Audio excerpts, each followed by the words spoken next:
Welcome back to our channel. Darling Prabhas fans అందరికీ పండగ అని చెప్పుకోవచ్చు. కల్కి రిలీజ్ డేట్ వచ్చేసింది. ఇక కల్కి 2898 ఏడి మూవీ అయితే ప్రమోషనల్లో బిజీగా ఉందనే చెప్పుకోవచ్చు.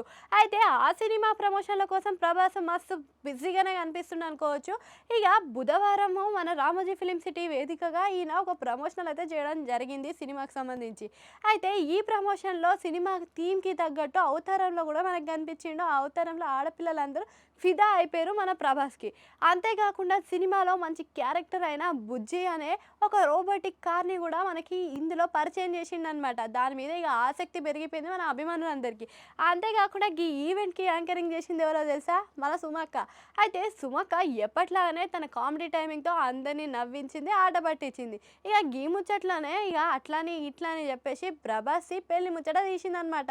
అయితే ఎంతమంది ఆడపిల్లల గుండె పగిలిపోయింది మీరు రీసెంట్గా చేసిన ట్వీట్ వల్ల అని అనగానే ప్రభాస్ కూడా నవ్వుతూ ఆన్సర్ ఇచ్చిండు దానికి. ఏందా అంటే ఆ అమ్మాయిల వల్లనే ఇంకా పెళ్లి చేసుకోలేదు కదా అని చెప్పి అని మాట్లాడిండు. ఇక అందరు అభిమానులు అయితే నవ్విపోయిర్రు. అంతేకాకుండా ఇక ఆయన నవ్వుతూ చెప్పిన ఆన్సర్కి అయితే ఆడపిల్లలు అయితే ఫిదా కాదు, ఇక వేరే లెవెల్లో ఉండిపోయారు అనుకోవచ్చు. ఇక అందరికీ కలల వీరుడే కదా మన ప్రభాస్, ఇంకా దాని గురించి చెప్పనీకి ఏముంటుంది.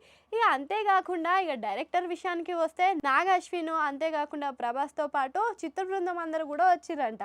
ఇక వచ్చినప్పుడు డైరెక్టర్ గురించి చెప్పుకుంటూ ప్రభాస్ బక్క డైరెక్టరే కానీ మస్తు కష్టపెట్టిండు, ఏదో థ్యాంక్స్ చెప్పి వెళ్ళిపోవడానికి కాకుండా మంచిగానే 3 ఏళ్ళు నన్ను గట్టిగా రాసిండు అని చెప్పుకుంటూ వచ్చిండనమాట. అంతేకాకుండా ఇక సుమక మాటలో మాటగా ఇక మన బుజ్జి గురించి అడిగిందనమాట. బుజ్జి బ్రెయిన్ బెటరా లేదా బాడీ బెటరా అని అడిగింది. అడిగినప్పుడు మన ప్రభాస్ అన్న మంచి ఆన్సర్ ఇచ్చిండనమాట దానికి.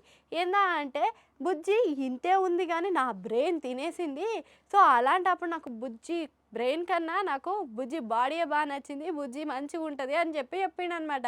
ఇక ఇవన్నీ విషయాలు చెప్పినప్పుడు సినిమా మీద చూడాలనే ఆసక్తి మీకు కూడా ఉన్నది కదా. అయితే అట్లనే ఇట్లాంటి మంచి మంచి విషయాలు చేసిర్రు. అంతేకాకుండా చిత్ర బృందంతో ఈ ఇంటర్వ్యూలు కూడా చేసిర్రు. ఇక వచ్చిన వాళ్ళు వచ్చినట్టు ఇంటర్వ్యూలు చేసుకుర్రు, అన్నీ మంచిగానే జరిగినాయి. కానీ ఇక పెళ్లి ముచ్చట విషయానికి వస్తే అట్లనే జరిగింది. నిజంగానే ఎంతమంది అమ్మాయిల గుండెలు పగిలిపోయినాయో కామెంట్ సెక్షన్లో కామెంట్ చేయండి. అట్లనే అక్కడ గంట సింబల్ ఉంటుంది, దాన్ని కూడా నొక్కేరి.